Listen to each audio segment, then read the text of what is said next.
சென்ற கூட்டத்தின் தொடர்ச்சியாக இந்த கூட்டம் இடம்பெறுவதால்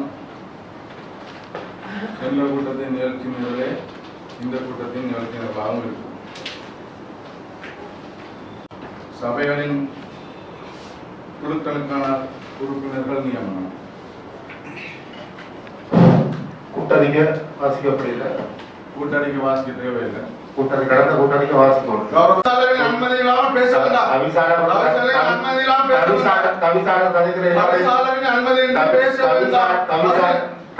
தலைவர் எல்லாத்தையும் மேற்கொள்ளுகின்ற தேவைகளுக்கு இல்லை. நாங்கள் கௌரவ உறுப்பினர்கள் மக்களால் தெரிவு செய்யப்பட்டு வந்திருக்கிறோம். எங்களுக்கு இருக்கிற உரிமை இருக்கு, பதிலளிக்க வேண்டிய கடமைகள் இருக்கு.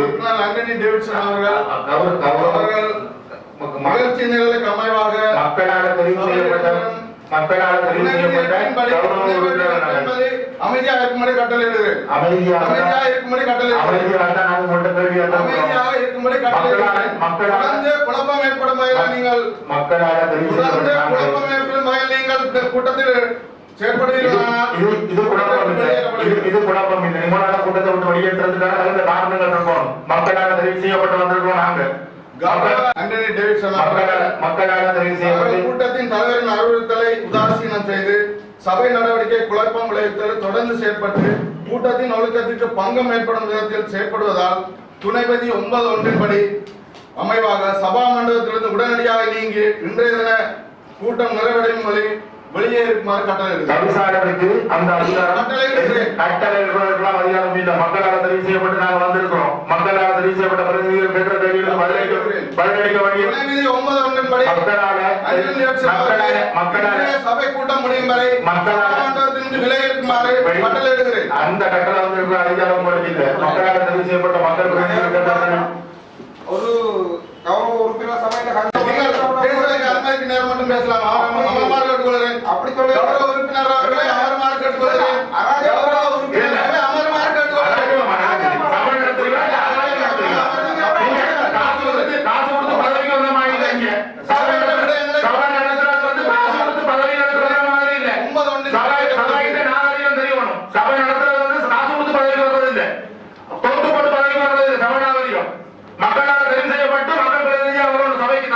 நிதிக்குழு உறுப்பினராக தவிசாளர் அவர்கள், உப தவிசாளர் இன்சாரி.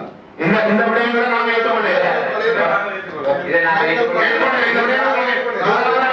ஜஸ்மின் இந்த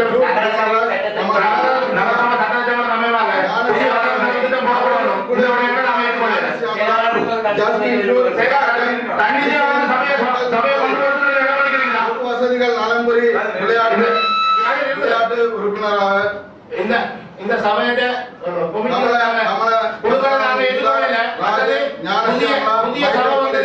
புதிய சபையின்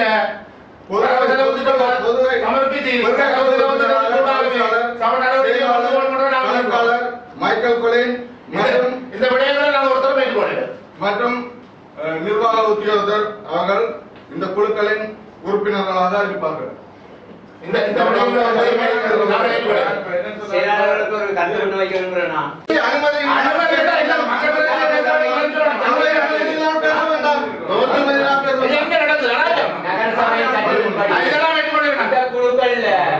மக்கள்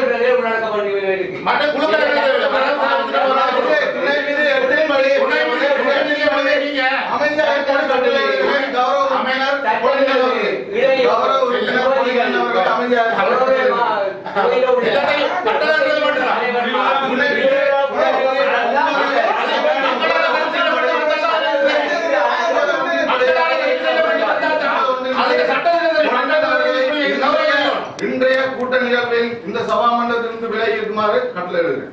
ஒரு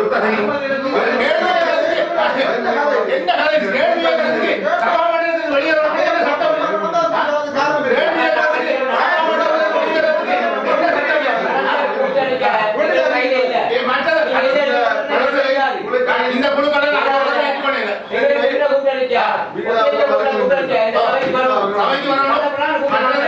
குழுக்களை நாங்கள் ஒருத்தர் ஏற்றுக்கொள்ள. முதலாவது எங்களுக்கு புதிய சபை வந்திருக்குது, புதிய வரவு செலவு திட்டம் போடணும், அதுல மக்களுக்கு தேவையான விஷயங்கள் உள்ளடக்கப்படணும், மக்கள் பிரதிநிதியா வந்திருக்காங்க வேண்டுகோள். அடுத்ததாக புதிய செயலாளருக்கு செயலாளருக்கு காசுகளை ஒப்படைக்கும் அனுமதி இந்த விடயங்கள் சபையினூடாக வழங்கப்படுகிறது. எங்கள் கூட்டத்தில் கடிதம் என்பது நீங்க எப்படி அனுமதி எடுக்கணும்னு சொல்லி அனுமதி அவர்கள் வழிமொழி இந்த விடயங்களை நாம் ஒருவரும் ஏற்றுக்கொள்ளவில்லை. என்று பேசுமாறு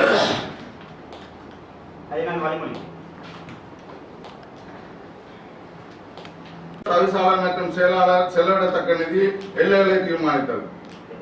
ஒப்பந்த அடிப்படையிலான பணியாளர்களுக்கு சம்பளம் மற்றும் ஊழியர்களுக்கான சம்பளம் புதிய வரவு செலவு திட்டத்தின் போது பாதிப்புக்குள்ளான 2 லட்சம் புதிய வரவு செலவு திட்டத்திற்காக பாதிப்புக்குள்ளான நாங்கள் விரும்புகிறோம். அவ்வளவுதான்.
இந்த விடயங்களை